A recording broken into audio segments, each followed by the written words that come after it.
This video is on how to draw Bohr models. So we're going to start off with sodium. On the 8th grade STAR test, you will be given a periodic table. We can see that sodium is in period 3, group 1. So let's go ahead and fill this out. So period 3, we know that the period number is going to equal the number of electron shells. So we're going to have 3 electron shells.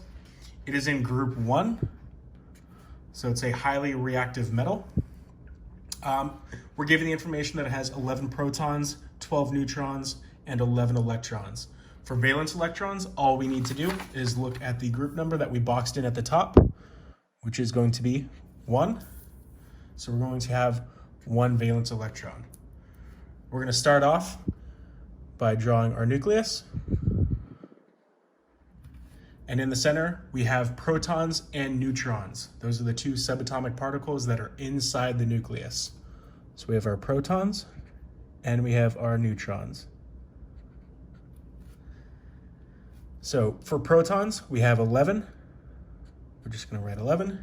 For neutrons, we have 12.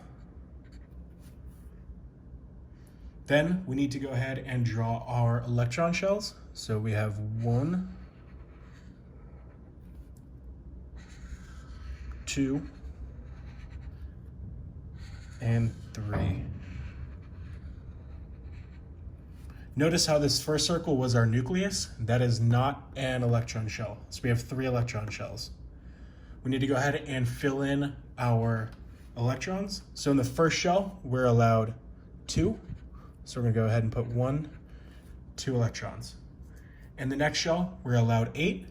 So we're gonna go ahead and fill that up. 1, 2, 3, 4, 5, 6, 7, and 8. So we filled up that second shell with 8 electrons. And lastly, we need to go to the outer shell, which we know is going to have 1 valence electron. Now that we've completed our sodium Bohr model, let's go ahead and draw our helium Bohr model. This one's slightly trickier, but I know that we can do it. So we're going to go ahead and start by looking at its position on the periodic table. You'll be given one of these on the STAR test as a reminder. So helium is all the way at the top right. It is a noble gas. It's in period 1, group 18. So let's go ahead and fill this information out. Like I said, it's in period 1. It's in the first period. And that's also going to tell us that we have 1 electron shell. I said it was in group 18, which means it is a noble gas.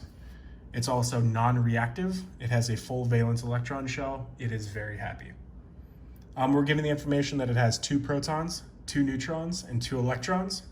For valence electrons, normally we would look at the periodic table and we would think, oh, we boxed in the number 8, so there's going to be 8 valence electrons. But if there's only 2 electrons in the entire atom, that's not possible. So that first shell is completely filled, which means we are going to have 2 valence electrons. So let's go ahead and draw it out. We're going to first start by drawing the nucleus. As a reminder, this first circle is not an electron shell. This is going to be our nucleus. We know that we have protons and neutrons in our nucleus. So if we have 2 protons and 2 neutrons, simple. The nucleus is done. Now let's go ahead and draw our 1 valence electron shell.